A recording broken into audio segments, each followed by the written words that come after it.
menyembahmu Yesus.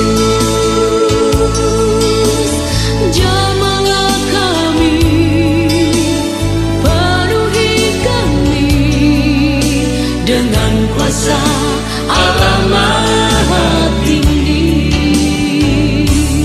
Puji Tuhan, kita bertemu kembali dalam khotbah online GPC Anugerah Bermazmur 20 Desember 2020. Sebelum kita mendengarkan firman Tuhan, mari kita berdoa lebih dulu meminta hikmat dan pencerahan dari Roh Kudus. Tuhan Yesus, kami datang kepadamu mengucap syukur berterima kasih untuk hari yang baik yang Tuhan sudah jadikan, Tuhan berikan kepada kami. Terima kasih untuk tubuh yang sehat, terima kasih untuk segala sesuatu yang membuat kami dapat tetap berdiri hari ini. Semua terjadi karena kasih, semua terjadi karena anugerah Tuhan yang luar biasa dalam hidup kami. Oleh sebab itu Tuhan, ketika pagi ini kami ingin mendengarkan firman-Mu, kami minta disucikan, kami minta dikuduskan oleh kuasa-Mu, oleh Roh Kudus-Mu, oleh darah-Mu, sehingga kami boleh layak menerima firman-Mu. Urapi kami Tuhan, baik yang menyampaikan maupun yang mendengar, supaya kami semua boleh sama-sama diberkati oleh Tuhan. Dan kami percaya kami akan hidup di dalam berkat Tuhan. Terima kasih Bapa, berbicaralah, kami mau mendengar dan kami mau bertumbuh serta berbuah bagi kemuliaan nama-Mu. Terpujilah nama Tuhan, di dalam nama Yesus kami berdoa. Haleluya, amin. Saudara-saudara yang dikasihi Tuhan, saya berdoa dan berharap setiap kita boleh tetap berada di dalam keadaan baik. Saudara diberkati, saya diberkati, kita semua diberkati dalam keadaan yang boleh menyukakan hati Tuhan. Hari ini saya akan sampaikan satu tema firman Tuhan, yakni penolong sejati di dalam kita. Saudara-saudara, mungkin di dalam hidup ini kita ingin memiliki seorang penolong, tetapi penolong seringkali bukanlah penolong yang sejati. Ada saat seseorang yang mungkin menolong kita suatu hari akan menjadi musuh kita. Dia akan berbalik menusuk kita dari belakang. Tetapi penolong yang sejati adalah penolong yang setia, penolong yang tetap sampai selama-lamanya. Puji Tuhan. Dan hari ini kita akan belajar daripada firman Tuhan, bagaimana Tuhan memberikan kepada kita seorang penolong yang sejati, yang akan senantiasa menjaga dan melindungi kita. Saudara-saudara yang dikasihi Tuhan, siapakah di dunia ini yang suka hidup sendiri? Saya percaya ada banyak orang tidak suka hidup sendiri, karena hidup sendiri itu tidak nyaman. Hidup sendiri berarti kita akan mengalami yang namanya kesepian. Rasa sepi bukanlah hidup yang menyenangkan. Semua manusia membutuhkan seseorang di sisinya untuk membuat dia memiliki teman, memiliki tempat curhat, memiliki tempat di mana dia bisa menyampaikan perasaan hatinya, menyampaikan persoalan-persoalan di dalam hatinya. Dan itu akan membuat mereka akan senantiasa merasa sebagai seseorang yang diterima, dihargai, dan hidup di dalam dunia ini. Saudara-saudara, pada mulanya Tuhan pun memang telah mendesain manusia untuk tidak hidup sendiri. Ketika Tuhan menciptakan Adam, Dia juga menciptakan Hawa. Dan hubungan antara Adam dan Hawa ini adalah sebuah hubungan yang khusus. Bukan cuma teman dekat, tapi teman khusus. Mereka masuk di dalam sebuah pernikahan di mana mereka mencapai puncak persekutuan yang sejati. Tetapi saudara-saudara, sayangnya adalah bahwa di dalam pernikahan, ketika seseorang membutuhkan teman, ternyata kadang-kadang mereka justru mendapati seorang musuh. Itu sebabnya di dalam pernikahan ada yang namanya musuhan. Nah, seperti anak-anak kan, tetapi itulah yang terjadi karena itu adalah fakta dan itu sangat nyata sekali. Yang jelas saudara-saudara, ada banyak orang masih tetap ingin memiliki seorang teman yang selalu bersama-sama dengan dia. Dengan demikian kita bisa melihat bahwa di Eropa ataupun di negara-negara lain, di ASEAN juga, orang-orang masih menikah di usia yang sudah sangat tua, di mana kita kadang berpikir sudah nggak perlu menikah lagi kalau sudah tua. Tetapi persoalannya adalah setiap orang membutuhkan teman. Setiap orang menginginkan seorang teman. Penelitian psikolog Amerika menunjukkan sebuah fakta atau memberikan sebuah fakta bahwa banyak teman seseorang bisa awet muda dan lanjut usianya. Umurnya bisa sampai panjang. Saudara-saudara, di dalam penelitian itu ternyata ada banyak orang-orang yang mati muda, mati cepat. Itu ternyata ketika ditelusuri, mereka banyak sekali yang tidak memiliki teman. Itu sebabnya orang-orang yang memiliki teman lebih awet. Nah, itu menunjukkan bahwa memang kita lebih cocok hidup tidak sendiri. Kalau ada orang inginnya sendiri terus, tidak mau berteman, tidak mau berkawan, tidak mau dengan siapa-siapa, maka saya yakin orang ini mungkin ada sakit. Kalau dia benar-benar dalam keadaan baik, dia pasti ingin berteman, dia pasti ingin bersama-sama dengan orang lain. Mengapa? Karena dengan berteman, dengan bersama dengan orang lain, pikiran tidak menjadi pasif. Ada yang diajak bicara, ada yang diajak berdialog, ada yang diajak berkomunikasi, dan itu akan membuat dia merasa hidup, dia merasa enjoy dalam dunia ini. Tuhan pun tahu bahwa manusia membutuhkan seseorang di sisinya, dan Tuhan tahu bahwa manusia tidak bisa hidup sendirian. Sayangnya, seorang teman, seorang sahabat, bahkan seorang istri dan juga seorang suami pun, usia untuk bersama-sama dengan mereka itu sangat terbatas. Tidak selamanya, tidak kekal, fana, karena mereka bisa mati. Tetapi saudara-saudara, Tuhan tahu Dia mampu memberikan seorang teman, seorang penolong sejati di dalam hidup kita. Itu sebabnya Tuhan mengutus Roh Kudus untuk kita. Roh Kudus yang tinggal di dalam kita, di sisi kita selama-lamanya. Itu baru luar biasa. Mengapa? Karena Roh Kudus adalah Tuhan sendiri. Dia kekal dan dia tidak terbatas. Di dalam bahasa asli Alkitab, kata penolong yang diperuntukkan untuk Roh Kudus ditulis sebagai Parakletos. Mari kita baca ayatnya, Yohanes pasal 14 ayat 16. Aku akan minta kepada Bapa, dan Ia akan memberikan kepadamu seorang penolong yang lain, supaya Ia menyertai kamu selama-lamanya. Saudara-saudara, Roh Kudus bukan manusia, karena Roh Kudus akan menyertai kita selama-lamanya, juga menyertai murid-murid Yesus pada waktu itu sampai selama-lamanya. Itu luar biasa. Karena ketika Yesus naik, Roh Kudus turun, diutus untuk menggantikan peran Yesus dan menyertai manusia sampai selama-lamanya. Artinya tidak sedetik pun, tidak sesaat pun Tuhan meninggalkan kita. Tidak sekali-kali aku membiarkan kamu, dan tidak sekali-kali aku meninggalkan kamu. Itu adalah janji Tuhan, dan janji Tuhan adalah ya dan amin. Saudara-saudara, Roh penolong yang di dalam bahasa Yunani disebut Parakletos, ini adalah seseorang di samping kita yang menangani urusan kita. Sekali lagi, seseorang di samping kita yang menangani urusan kita. Ada orang yang ada di sisi kita yang membela kita. Itu seperti seorang pengacara yang mendampingi dan membela kita ketika kita menghadapi masalah dan persoalan di pengadilan. Bedanya, pengacara harus dibayar. Pengacara tidak bisa membela dan melindungi kita seterusnya, karena dia sibuk, dia harus melayani banyak orang. Tapi Roh Kudus akan senantiasa bersama-sama dengan kita, melindungi, menjaga kita, membela kita sampai selama-lamanya. Tidak dibatasi oleh waktu, tidak dibatasi oleh ruang. Puji Tuhan. Tuhan Yesus di dalam 1 Yohanes pasal 2 ayat 1 juga disebut Parakletos, pengantara pada Bapa. Kita mempunyai seorang pengantara pada Bapa, yaitu Yesus Kristus yang adil. Tetapi saudara-saudara, Yesus akan pergi meninggalkan murid-muridnya, dan itu membuat orang-orang akan kehilangan Yesus secara jasmani dalam tubuh manusiawi yang sudah dibangkitkan sekalipun.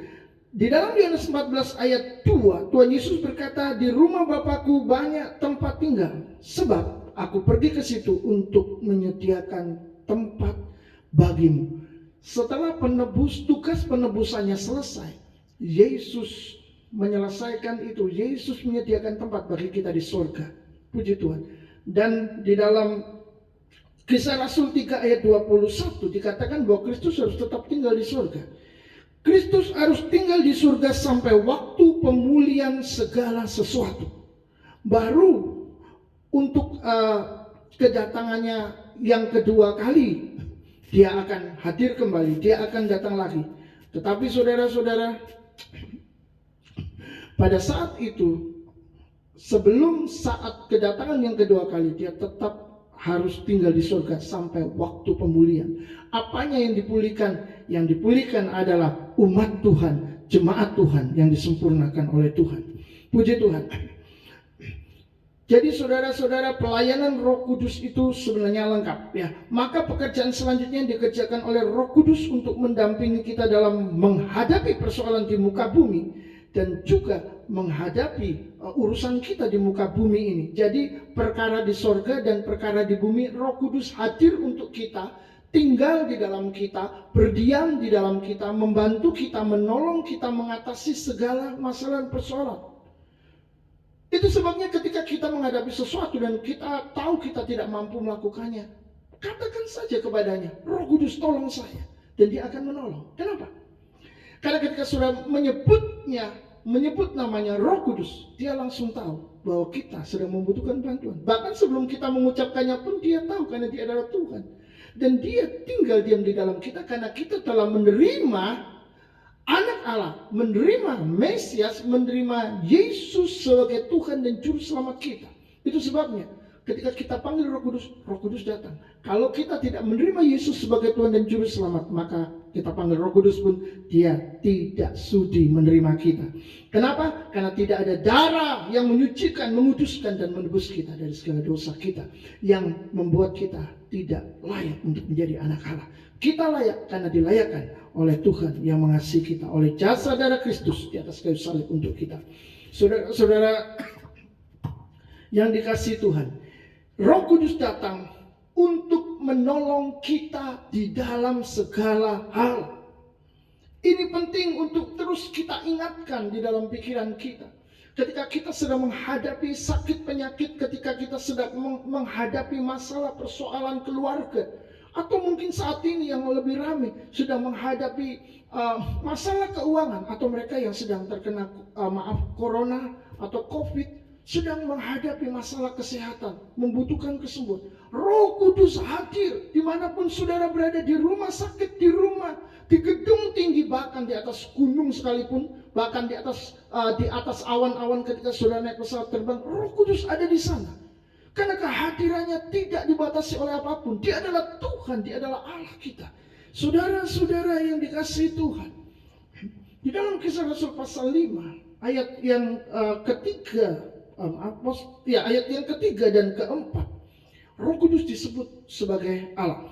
Tetapi Petrus berkata, Ananias, mengapa hatimu dikuasai iblis sehingga engkau mendustai Roh Kudus dan menahan sebagian dari hasil penjualan tanah itu?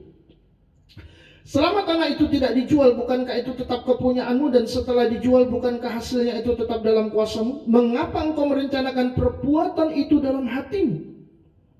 Lanjut, engkau bukan mendustai manusia, tetapi mendustai Allah. Petrus berkata, engkau mendustai Roh Kudus. Engkau bukan mendustai manusia, tetapi engkau mendustai Allah. Roh Kudus adalah Allah. Roh Kudus adalah Allah sendiri. Sama seperti Bapa, sama seperti Yesus. Tiga tetapi satu. Saudara-saudara, satu Allah, tiga pribadi di dalam kita. Dan kita tidak bisa terlalu memusingkan yang Yesus yang mana, yang Roh Kudus yang mana, yang Bapa yang mana. Yang jelas saudara-saudara, ketiganya memiliki peran masing-masing, tetapi tetap di dalam kesatuan, tidak pernah terpisah. Yang perlu kita ingat adalah bahwa Dia mengasihi kita, Dia menyayangi kita, dan Dia ingin terus tetap bersama-sama dengan kita. Dia datang untuk menolong kita di dalam segala hal. Suatu hari ada seorang pengusaha berkata, saya sangat bersemangat terhadap kehidupan. Mengapa? Saudara-saudara, dia punya satu kisah. Suatu hari dia menceburkan diri di sebuah sungai dan dia mulai berenang. Tanpa disadarinya di sana ada buaya yang mendekat dan menerkam. Dan pada saat itu ibunya menjerit, awas! Dia berteriak-teriak secara spontanitas. Tapi sayang sekali sudah terlambat. Buaya ini sudah begitu dekat. Dan pada akhirnya sang ibu membantu melepaskan anaknya karena dia masih kecil waktu itu. Saudara, ketika sang ibu mau menolong anaknya, buaya ini memakan dan menerkam tangan sang ibu, sehingga ibunya tentu saja mengalami luka. Anak ini tidak apa-apa, anak ini baik-baik saja, hanya bajunya saja yang kena dan dia selamat. Itu sebabnya saudara-saudara, dia melanjutkan kata-katanya, karena untuk kehidupan saya lah tangan ibu saya diamputasi. Itu sebab ia sangat menghargai kehidupan. Kenapa? Karena ada seorang penolong yang peduli kepadanya, yang mengasihi dia, yang menyayangi dia, yaitu ibunya sendiri. Saudara-saudara, Roh Kudus adalah penolong yang sejati. Dia lebih daripada ibu kita, dia lebih dari bapak kita, dia lebih daripada orang tua kita, dari papa mama kita, dari kakek nenek kita, daripada engkau emak kita. Dia lebih dari apapun, dia mengasihi kita. Dan dia sangat peduli pada kita. Dan lebih dari itu, dia memiliki kemampuan untuk menolong kita di dalam segala hal. Ingatlah saudara-saudara, bahwa Roh Kudus ada di samping saudara untuk membela dan menolong saudara untuk selama-lamanya. Bukan cuma sementara, tapi untuk selama-lamanya. Karena dia adalah Tuhan. Di dalam Roma pasal 8 ayat yang ke-15, firman Tuhan berkata demikian. Sebab kamu tidak menerima roh perbudakan yang membuat kamu menjadi takut lagi, tapi kamu telah menerima roh yang menjadikan kamu anak Allah. Oleh roh itu, maksudnya oleh Roh Kudus itu, kita berseru, ya Aba, ya Bapa. Saudara-saudara yang dikasihi Tuhan, Roh Kudus itu membuat kita berseru kepada Allah, ya Bapa, ya Aba, ya Bapa. Artinya apa? Kalau Roh Kudus itu tidak ada di dalam diri kita, maka kita tidak akan pernah bertemu dengan Tuhan. Roh Kuduslah yang membawa kita, mengenalkan kita. Ini loh Bapamu, ini loh Allahmu, ini loh Tuhanmu. Saudara-saudara, yang pertama, Roh Kudus menolong kita untuk menjadi anak Allah. Kita tidak bisa pergi bertemu dengan orang penting di negeri ini ketika kita tidak mengenal orang itu.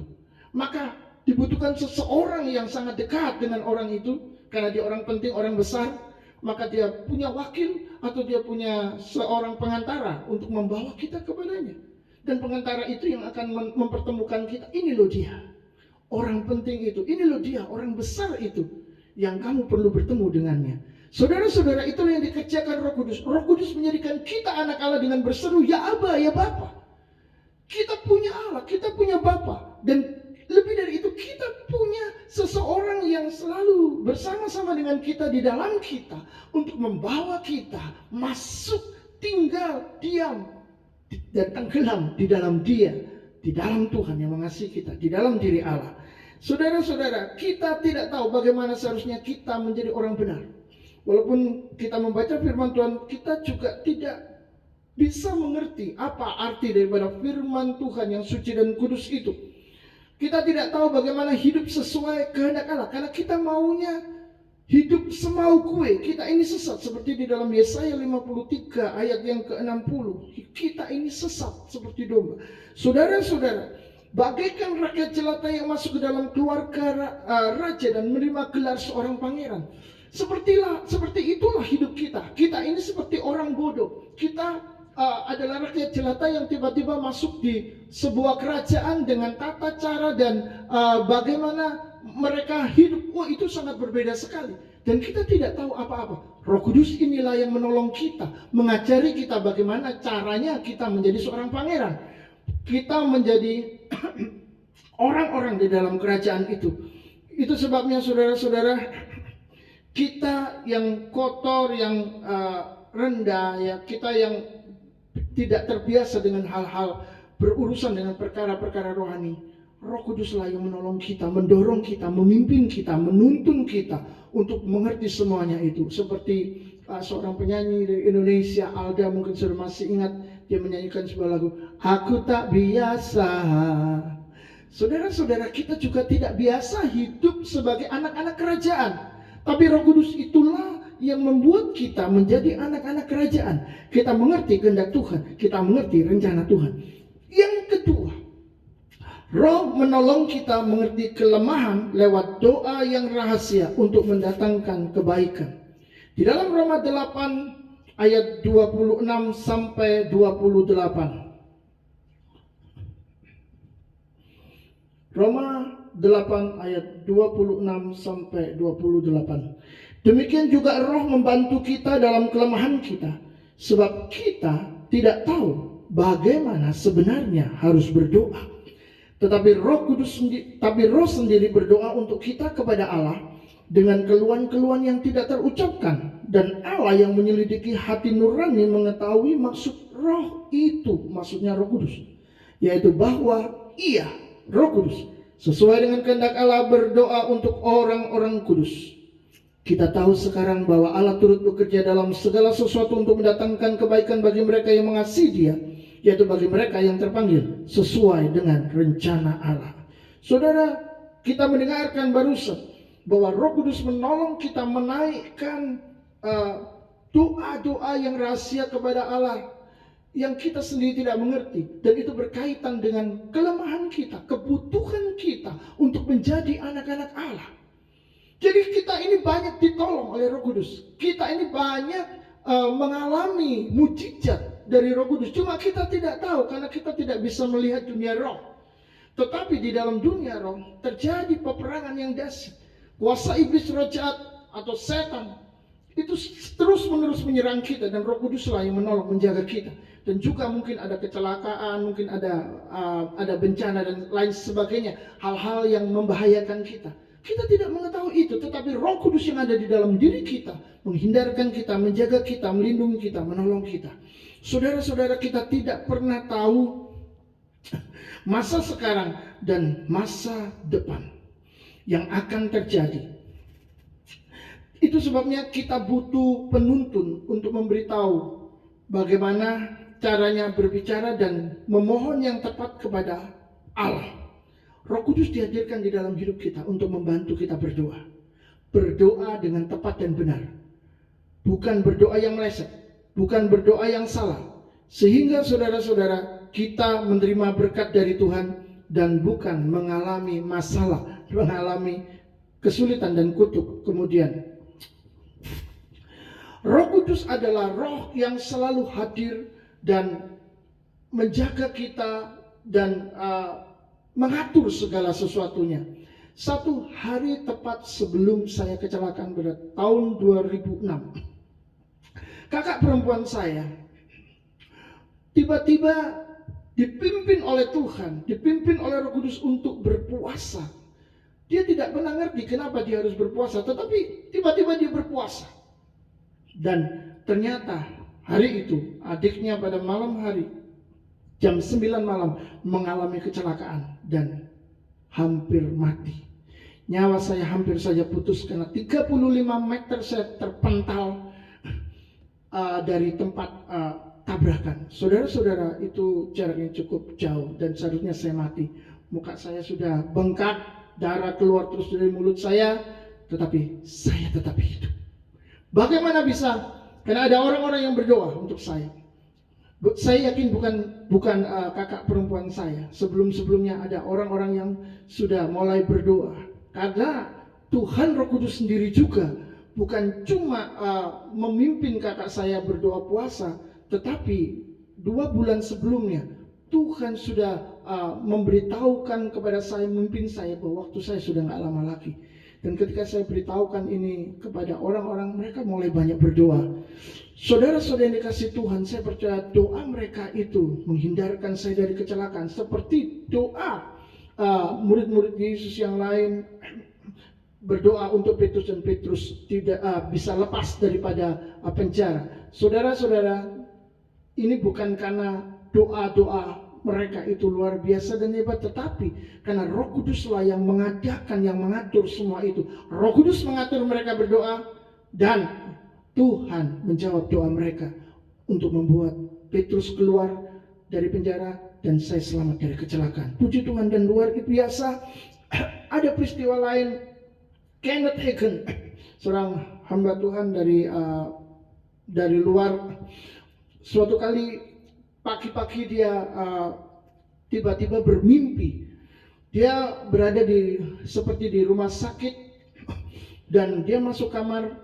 Di sana ada kakaknya yang sudah meninggal. Dokter berkata kepadanya, dia sudah mati. Tapi Kenneth Hagin berkata, tidak, dia masih hidup. Saudara, pertentangan di dalam mimpi itu menjadi seperti sesuatu yang begitu sangat nyata. Dan ketika dia bangun, dia kaget. Dia tidak tahu dia harus berdoa seperti apa. Dari cerita Kenneth Hagin, dia mulai berdoa di dalam bahasa roh, bahasa yang dia tidak kenali, bahasa yang dia tidak mengerti artinya. Dia berdoa dan dia berdoa. Dan ternyata saudara-saudara, beberapa waktu kemudian diketahui bahwa kakaknya memang pernah mati tapi bangkit kembali. Dan setelah dia cocokkan dengan waktu, jam di negara tersebut, tanggal semuanya, ternyata cocok. Saudara-saudara yang dikasihi Tuhan, peristiwa ini ternyata juga terjadi di Indonesia. Seorang pendeta Pontius Takaliwang, suatu kali dia sedang dalam pelayanan dan sedang naik mobil, dan mobil itu sudah sampai di ujung jurang. Sebentar lagi dia akan terjun bebas. Tetapi Roh Kudus tiba-tiba bekerja dan menarik istri Pontius Takaliwang dari tempat tidur. Ditarik turun ke bawah untuk berdoa. Saudara mungkin berkata, masa bisa hal ini terjadi? Kenapa tidak? Tidak ada yang mustahil bagi Tuhan, dan Tuhan bisa bekerja dengan cara-cara yang mungkin menurut kita, aneh sekali. Saudara-saudara, Roh Kudus adalah Allah sendiri, maka dia ketika menyatakan kuasanya itu sangat nyata. Saudara-saudara, singkat cerita, Susan atau Susana, saya lupa, istri daripada Pontius Takaliwang, Susana Ibu Susana, ketika ditarik dan dia mulai berdoa untuk suaminya. Pada saat itu juga mobil berhenti tepat di pinggir jurang. Sebentar lagi sudah masuk ke dalam. Saudara-saudara, itu sebabnya saya mau katakan satu hal, kita harus percaya kepada Roh Kudus. Berdoalah kepada Roh Kudus. Kalau saudara sudah menerima Yesus sebagai Tuhan dan Juru Selamat saudara, maka saudara bisa berkata, Roh Kudus tolong saya, dan dia akan menolong saudara. Lakukanlah dengan iman, tidak usah pakai berpikir yang macam-macam. Karena kita bertemu dengan Tuhan adalah bertemu dengan iman. Seperti kita mempercayai Kristus, mempercayai Yesus yang hidup, mempercayainya dengan iman juga. Dan tentu saja saudara, Roh Kudus akan terus hadir di dalam hidup kita, dan kita harus memberikan kesempatan kepada Roh Kudus untuk bekerja seluas-luasnya, sebebas-bebasnya di dalam diri kita. Jadi mintalah tolong kepada Roh Kudus jika saudara mengalami sesuatu. Yang ketiga, Roh Kudus menolong kita berkaitan dengan pekerjaan Tuhan. Sebenarnya apa yang terjadi dengan Pontius Takaliwang itu juga sedang di dalam perjalanan pelayanan. Dan sebentar lagi dia akan mati. Tetapi Roh Kudus menggerakkan istrinya untuk berdoa dengan cara yang agak sedikit ekstrim, menariknya dari tempat tidur. Ini adalah kesaksian beliau, saudara. Saya membaca bukunya, dan saudara-saudara, yang terjadi adalah Pontius diselamatkan oleh Tuhan.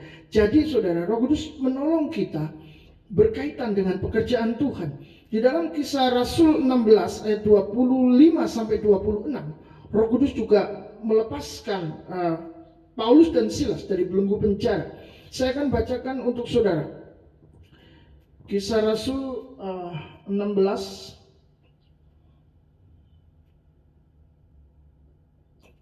ayat 25 sampai 26. Tetapi kira-kira tengah malam Paulus dan Silas berdoa dan menyanyikan puji-pujian kepada Allah, dan orang-orang hukuman lain mendengarkan mereka. Akan tetapi terjadilah gempa bumi yang hebat, sehingga sendi-sendi penjara itu goyah, dan seketika itu juga terbukalah semua pintu dan terlepaslah belenggu mereka semua. Ketika kepala penjara itu terjaga dari tidurnya dan melihat pintu-pintu penjara terbuka, ia menghunus pedang dan hendak membunuh diri, karena ia menyangka bahwa orang-orang hukuman itu telah melarikan diri. Jelas saudara-saudara, Roh Kudus membuat tempat penjara itu menjadi gempa, dan pintu-pintu penjara terbuka, borgol di tangan dan di kaki Paulus dan Silas terbuka semua.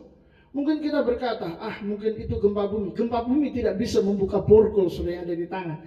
Dan mari kita lihat gempa dan goyangan ini apakah benar dari Roh Kudus. Kita akan membandingkannya dengan Kisah Rasul pasal 4 ayat 31. Saya akan buka lebih dulu Kisah Rasul pasal 4 ayat 31. Dan ketika mereka sedang berdoa, goyanglah tempat mereka berkumpul itu, dan mereka semua penuh dengan Roh Kudus. Lalu mereka memberitakan firman Allah dengan berani. Saudara, Roh Kudus membuat tempat mereka berdoa bergoyang. Kenapa? Kehadirannya menggema. Saudara-saudara, kita tidak boleh membatasi sedikitpun pekerjaan dan kuasa Roh Kudus. Kita tidak mencoba mencari-cari cara supaya itu terjadi sehingga itu tidak lagi asli. Tetapi kita berdoa dan kuasa Tuhan bisa terjadi sampai hari ini, sampai kapan saja. Karena Roh Kudus kalau tidak hadir, kita yang punya masalah nantinya. Puji Tuhan, haleluya. Jadi saudara-saudara, di dalam pelayanan orang-orang kudus seringkali juga terjadi hambatan, rintangan yang dibuat oleh setan untuk menstop pekerjaan Tuhan. Dan Roh Kudus hadir untuk menolong kita keluar dari sana. Di masa pandemi ini, persekutuan gereja-gereja banyak yang masih tutup, belum dibuka, dan ada beberapa himbauan di berbagai daerah di mana Natalan tidak boleh untuk ibadah perayaan Natal, tahun baru semua, ya untuk semuanya sebenarnya tidak diizinkan. Masih tetap di dalam keadaan tertutup, jadi secara virtual saja, secara online saja.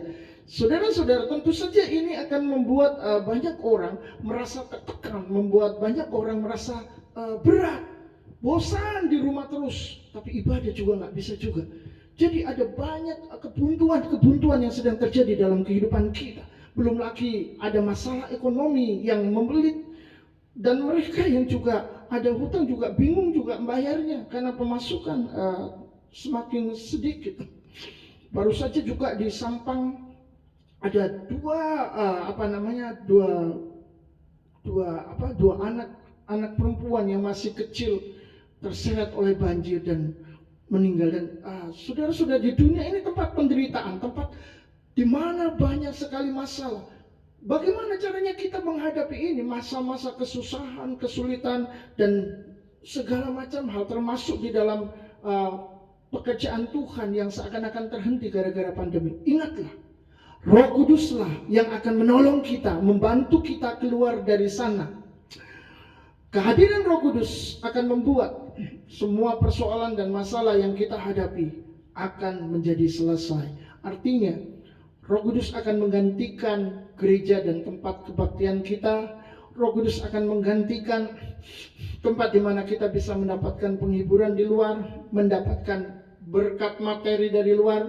Kalau semua itu buntu, Roh Kudus yang akan bersama-sama dengan kita, menolong kita, berdoa kepada Tuhan supaya kita dikuatkan, kita dilindungi, kita tetap memiliki iman, kita mengalami pertolongan.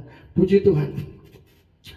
Yang keempat, terakhir, Roh Kudus menolong kita dan menjadi jaminan untuk kita dapat menerima warisan Bapa di surga. Di dalam Roma pasal 8 ayat yang ke-17, firman Tuhan berkata demikian. Dan jika kita adalah anak, maka kita juga adalah ahli waris. Maksudnya orang-orang yang berhak menerima janji-janji Allah, yang akan menerimanya bersama-sama dengan Kristus, yaitu jika kita menderita bersama-sama dengan Dia, supaya kita juga dipermuliakan bersama-sama dengan Dia. Menerima bersama-sama dengan Kristus, menderita bersama-sama dengan Kristus. Kita akan menerima janji-janji Allah. Kenapa selalu bersama? Ya, itulah yang Tuhan mau. Kita tetap bersama-sama. Kita tetap setia di dalam penderitaan, di dalam keadaan senang, di dalam keadaan makmur, sukses, kaya, kelebihan. Saudara-saudara, Tuhan mau kita tetap bersama-sama. Karena kalau kita tetap bersama-sama dengan Dia, maka kita akan menerima janji-janji Tuhan. Kita menjadi ahli waris kerajaan Allah, dan itu akan menjadi milik kita. Di dalam Efesus pasal 1 ayat yang ke-14, Firman Tuhan berkata demikian, dan Roh Kudus itu adalah jaminan bagian kita sampai kita memperoleh seluruhnya, yaitu penebusan yang menjadikan kita milik Allah untuk memuji kemuliaannya. Roh Kudus adalah jaminan bagian kita sampai kita memperoleh seluruhnya. Seluruh janji-janji Allah itu akan kita dapatkan kalau Roh Kudus ada di dalam kita, karena Roh Kudus itulah yang akan menjadi penjamin bahwa semua yang dijanjikan oleh Tuhan akan menjadi milik kita. Saudara-saudara, ada 3 hal yang kita tahu sekarang. Yang pertama, kita butuh Roh Kudus untuk menjadi pendamping di sisi kita, untuk menjadi pembela kita. Saya butuh Roh Kudus, saudara butuh Roh Kudus. Yang kedua, Roh Kudus menolong kita hidup sebagai anak Allah, sehingga kita akan menjadi pantas atau dipantaskan tinggal di dalam kerajaan Tuhan kita Yesus Kristus.